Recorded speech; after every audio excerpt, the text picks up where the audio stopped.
ನಮಸ್ಕಾರ. ಆಹಾರ, ಆರೋಗ್ಯ, ಅಧ್ಯಾತ್ಮ ಈ ಸಂಸ್ಕಾರದ ಬೆಳಕಿಗೆ ತಮ್ಮೆಲ್ಲರಿಗೂ ಸ್ವಾಗತ, ಸುಸ್ವಾಗತ. ಇವತ್ತು ನಮ್ಮೊಂದಿಗೆ ಇದ್ದಾರೆ ಡಾಕ್ಟರ್ ರಾಜಲಕ್ಷ್ಮಿ ಆರ್.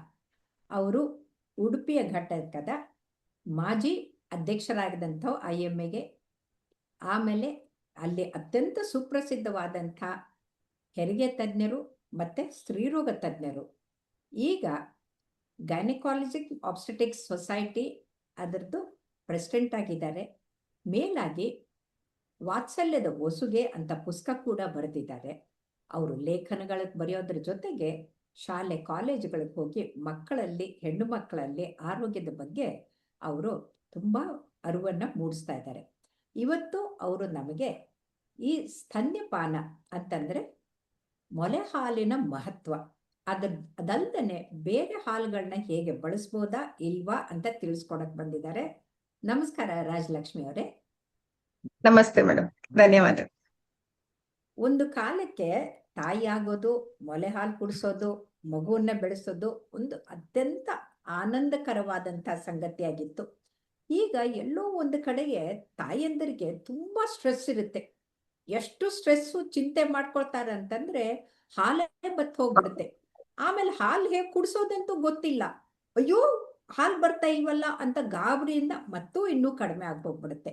ಹಾಗಾಗಿ ದಯವಿಟ್ಟು ಈ ಮೊಲೆ ಹಾಲಿನ ಮಹತ್ವ, ಅದು ಹುಟ್ಟಿದ ಮಗುಗೆ ತಕ್ಷಣಕ್ಕೆ 1 ಗಂಟೆಯಲ್ಲಿ ಕೊಡಬೇಕಾದಂಥದ್ದು, ಅದನ್ನ ತಿಳಿಸಿ ಮುಂದೆ ಮಾತು ಮುಂದುವರ್ಸೋಣ. ಓಕೆ, ಖಂಡಿತ ಮೇಡಮ್. ನೀವ್ ಹೇಳಿದಾಗ್ಲೇ ಸ್ತನಪಾನ ಮಾಡುವಂತದ್ದು ಮಗುವಿಗೆ ಅಮೃತ ಪ್ರಾಶನ ಮಾಡಿಸಿದಂತೆ. ಅದು ಮೊದಲಿನ 1 ಗಂಟೆಯಲ್ಲಿ ಅಂತೂ ಮಗು ಮತ್ತೆ ತಾಯಿಯ ಬಾಂಧವ್ಯವನ್ನ ಅದು ಉತ್ತಮಗೊಳಿಸ್ತದೆ. ಮಗುವಿಗೆ ಒಂಥರ ಸೇಫ್ಟಿ ಕೊಡುತ್ತೆ, ನಾನ್ ನನ್ನ ಅಮ್ಮನ ಜೊತೆನೆ ಇದ್ದೇನೆ ಅಂತ. ಜೊತೆಗೆ ಅದರಿಂದಾಗಿ ಉತ್ಪನ್ನ ಆಗುವಂತಹ ಆಕ್ಸಿಟೋಸಿನ್ ಹಾರ್ಮೋನ್ ನಿಂದ ತಾಯಿಗೂ ರಕ್ತಸ್ರಾವ ಕಡಿಮೆ ಆಗತ್ತೆ. ಹಾಗೆ ಅವಳ ಗರ್ಭ ಪೂರ್ವ ಸ್ಥಿತಿಗೆ ಮರಳಲಿಕ್ಕೆ ಹೆಲ್ಪ್ ಆಗತ್ತೆ. ಆದ ಕಾರಣ ಮಗುವಿಗೆ ಬೇಕಾದಂತ ಏನೇನು ಆಹಾರ ಪದಾರ್ಥಗಳು ಬೇಕು, ಜೀವರಕ್ಷಕ ಸಾಧನಗಳು, ಆಂಟಿಬಾಡೀಸ್ ಅಂತ ಏನ್ ಹೇಳ್ತೀವಿ, ವಿಟಮಿನ್, ಮಿನರಲ್ಸ್ ಎಲ್ಲವೂ ಬೇಕಾದ ಪ್ರಮಾಣದಲ್ಲಿ, ಬೇಕಾದ ಉಷ್ಣತೆಯಲ್ಲಿ ರೆಡಿಯಾಗಿ ಸಿಗುವಂತಹ ಪದಾರ್ಥವೇ ಬ್ರೆಸ್ಟ್ ಮಿಲ್ಕ್ ಅಥವಾ ಮೊಲೆ ಹಾಲು. ಸೊ ಅದನ್ನ ಆದಷ್ಟು ಬೇಗ ಹೆರಿಗೆಯಾಗಿ 1 ತಾಸಿನ ಒಳಗೆ ಕೊಡುವುದಂತೂ ತುಂಬಾ ಉತ್ತಮ.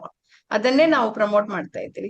ಅಲ್ಲದೆ ಅದು ಮಗುವಿಗೆ ಫಸ್ಟ್ ವ್ಯಾಕ್ಸಿನ್, ಮಗುವಿನ ಯಾವುದೇ ರೋಗಗಳು ಬರದಂತೆ ರೋಗ ನಿರೋಧಕ ಶಕ್ತಿ ಬೆಳೆಸಕ್ಕೆ ಶಕ್ತಿ ಬರುತ್ತೆ ವ್ಯಾಕ್ಸಿನ್. ಹಾಗೆ ಬ್ರೆಸ್ಟ್ ಫೀಡಿಂಗ್ ಹೇಳುವಂತಹದ್ದು ತಾಯಿಗೆ ಬ್ರೆಸ್ಟ್ ಕ್ಯಾನ್ಸರ್ ವಿರುದ್ಧದ ವ್ಯಾಕ್ಸಿನ್. ಸೊ ಇದೆರಡು ತಾಯಿ ಮತ್ತೆ ಮಗು ಇಬ್ರಿಗೂನು ಬೆನಿಫಿಟ್ಸ್ ಇರುವಂತಹ ಒಂದು ಅದ್ಭುತವಾದಂತಹ ಒಂದು ಸಹಜವಾದಂತಹ ದೇಹದಲ್ಲಿ ನಡೆಯುವಂತ ಕ್ರಿಯೆ, ನೈಸರ್ಗಿಕವಾಗಂತ ಅಥವಾ ದೈವದತ್ತವಾಗಿ ಬಂದಂತ ಒಂದು ವರದಾನ ಅಂತ ನೀವು ಹೇಳ್ಬೋದು. ಆಮೇಲೆ ಈಗ ತಾಯಿ ಹಾಲು ಬಿಟ್ರೆ ಹಸು ಹಾಲು ಕೊಡ್ಬೋದೇ? ಹಸು ನಾವು ಯೂಶುವಲಿ ಮೇಡಮ್ 6 ತಿಂಗಳವರೆಗೆ ಎಕ್ಸ್ಕ್ಲೂಸಿವ್ ಬ್ರೆಸ್ಟ್ ಫೀಡಿಂಗ್ ಅಂತ ಹೇಳ್ತೇವೆ. ಒಂದು ವೇಳೆ ಆಕೆಗೆ ಹಾಲು ಕಡಿಮೆ ಆಯ್ತು ಅಂತ ಹೇಳಿದ್ರೆ ಹೇಗೆ ಹಾಲು ಜಾಸ್ತಿ ಮಾಡ್ಬೋದು ಅದನ್ನ ಹೇಳ್ಕೊಡ್ತೀವಿ. ಅವಳ ಆಹಾರದಲ್ಲಿ ಕಬ್ಬಿಣಯುಕ್ತ, ಸತ್ವಯುಕ್ತ ಆಹಾರ ಸೇವಿಸುವಂತದ್ದು, ಸೊಪ್ಪು ತರಕಾರಿ ಸೇವಿಸುವಂತದ್ದು. ಹಾಗೆ ಮುಂಚಿನ ಕಾಲದಲ್ಲಿ ಗರ್ಭಿಣಿ ಡೆಲಿವರಿ ಆದ ಫಸ್ಟ್ 15 ದಿನದಲ್ಲಿ ಒಂದು ಶುಂಠಿ, ಇದು ನಮ್ದು ಗಾರ್ಲಿಕ್ ಕಷಾಯ ಚಟ್ನಿ ಮಾಡಿ ಕೊಡ್ತಿದ್ರು. ಅದರಲ್ಲಿರುವ ಮೆಂತೆ ಎಲ್ಲ ಸೇರಿಸಿ ಕೊಡ್ತಿದ್ರು. ಅದರಿಂದ ಕೂಡ ಹಾಲಿನ ಉತ್ಪನ್ನ ಜಾಸ್ತಿ ಆಗತ್ತೆ. ನೀರು ಚೆನ್ನಾಗಿ ಕುಡಿಯಿರಿ ಅಂತ ಹೇಳ್ತೀವಿ. ಹಾಗೆ ನೀವು ನಾರ್ತ್ ಅಲ್ಲೆಲ್ಲ ನೋಡಿದ್ರೆ ಪಂಜೀರಿ ಅಂತ ಕೊಡ್ತಾರೆ, ಅಥವಾ ನಮ್ಮಲ್ಲಿ ಕೂಡ ಕಡೆ ಮದ್ದು ಅಂತ ಎಲ್ಲ ಡ್ರೈ ಫ್ರೂಟ್ಸ್ ಅನ್ನ ಮಿಕ್ಸ್ ಮಾಡಿ ತುಪ್ಪದಲ್ಲಿ ಹುರಿದು ಲಡ್ಡು ಮಾಡಿ ಕೊಡುವಂತದ್ದು. ಅದು ಕೂಡ ಹಾಲಿನ ಗುಣಮಟ್ಟವನ್ನ, ಅಂಟಿನುಂಡೆ ಹಾಲಿನ ಗುಣಮಟ್ಟವನ್ನ ಅದು ಜಾಸ್ತಿ ಮಾಡ್ತದೆ. ಇದಲ್ಲದೆ ಅವರಿಗೆ ನಾವು ಸ್ವಲ್ಪ ಎಕ್ಸಸೈಸ್ ಮಾಡ್ಲಿಕ್ಕೆ ಹೇಳ್ತೇವೆ. ಕುತ್ತಿಗೆ ಹಾಗೂ ಕೈಯ ಎಕ್ಸಸೈಸ್ ಮಾಡಿದ್ರೆ, ಸರಿಯಾದ ನಿದ್ದೆ ಮಾಡಿದ್ರೆ, ಹಾಗೆ ಮನಸ್ಸು ಹಗುರವಾಗಿದ್ರೆ ಹಾಲು ಉತ್ಪಾದನೆ ಚೆನ್ನಾಗಿರುತ್ತೆ. ಈ 6 ತಿಂಗಳವರೆಗೆ ತಾಯಿಯ ಎದೆ ಹಾಲನ್ನೇ ಕೊಡ್ಬೇಕಂತ ಹೇಳ್ತೇವೆ.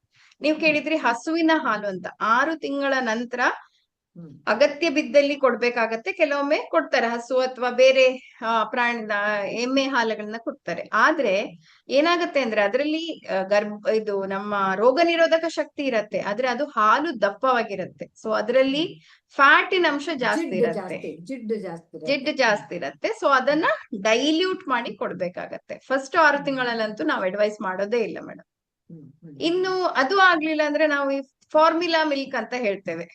ಫಾರ್ಮುಲಾ ಮಿಲ್ಕ್ ಎಷ್ಟೇ ಯಾವುದೇ ಕಂಪನಿ ಆಗ್ಲಿ ನೈಸರ್ಗಿಕ ಹಾಲಿಗೆ ಸಮನಾದ ಹಾಲು ಅಂತ ಹೇಳಿದ್ರು ಕೂಡ ಅದರಲ್ಲಿ ಆಂಟಿಬಾಡೀಸ್ ಇರುವುದಿಲ್ಲ, ರೋಗ ನಿರೋಧಕ ಶಕ್ತಿ ಇರುವುದಿಲ್ಲ.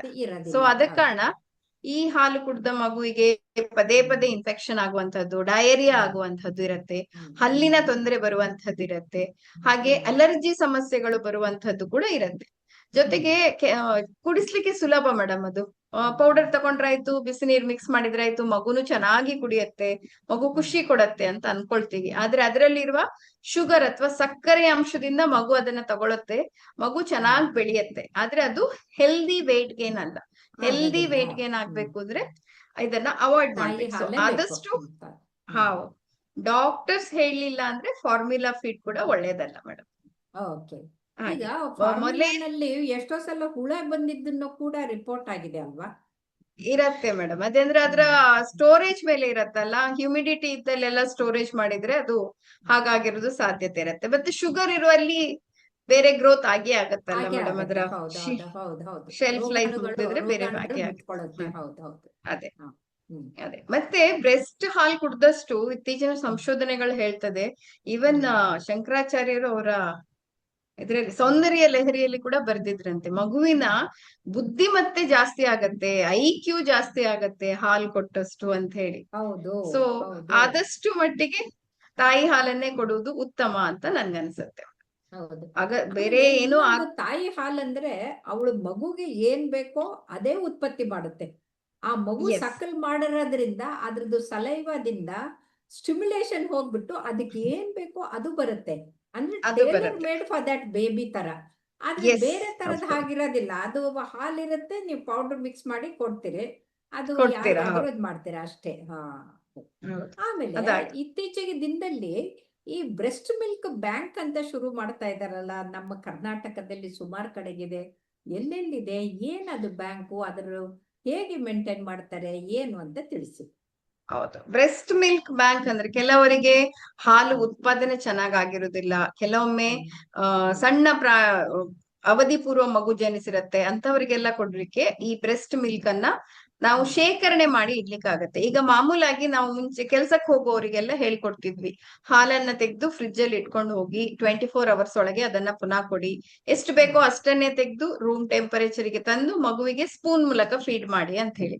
ಇದೇ ದೊಡ್ಡ ಗಾತ್ರದಲ್ಲಿ ಆಗುವುದೇ ಬ್ರೆಸ್ಟ್ ಮಿಲ್ಕ್ ಕ್ಯಾಂಪ್. ಅದನ್ನ ನಾವು ಕಮ್ಯುನಿಟಿ ಲೆವೆಲ್ ಲ್ಯಾಕ್ಟೇಷನಲ್ ಹೆಲ್ಪ್ ಅಂತ ಹೇಳ್ತೇವೆ, ಅಮೃತ ಧಾರೆ ಅಂತ. ಎಲ್ಲ ಈಗ ಗವರ್ಮೆಂಟ್ ಹಾಸ್ಪಿಟಲ್ಸ್ ಗಳಲ್ಲೂ ಇದ್ದಾವೆ. ಅದು ಸಾಧಾರಣವಾಗಿ ಅದನ್ನ ಹಾಲನ್ನ ಇಟ್ಟಾಗ ಡೈರೆಕ್ಟ್ ಫ್ರೆಶ್ ಮಿಲ್ಕ್ ಇಟ್ರೆ ಅವರು ಆಲ್ಮೋಸ್ಟ್ 24 to 48 hours ಇಟ್ಕೊಳ್ತಾರೆ. ಪ್ಯಾಸ್ಚರೈಸ್ಡ್ ಮಿಲ್ಕ್ ಇಟ್ರೆ ಅದು ಸಾಧಾರಣ -8 to -20 ಡಿಗ್ರಿ ಸೆಲ್ಸಿಯಸ್ ಅಲ್ಲಿ ಇಟ್ಕೊಂಡಿರ್ತಾರೆ. ಅದನ್ನ 3 ರಿಂದ 6 ತಿಂಗಳು ಕೂಡ ಹಾಲನ್ನ ಕೊಡ್ಬೋದು ಅವ್ರಿಗೆ.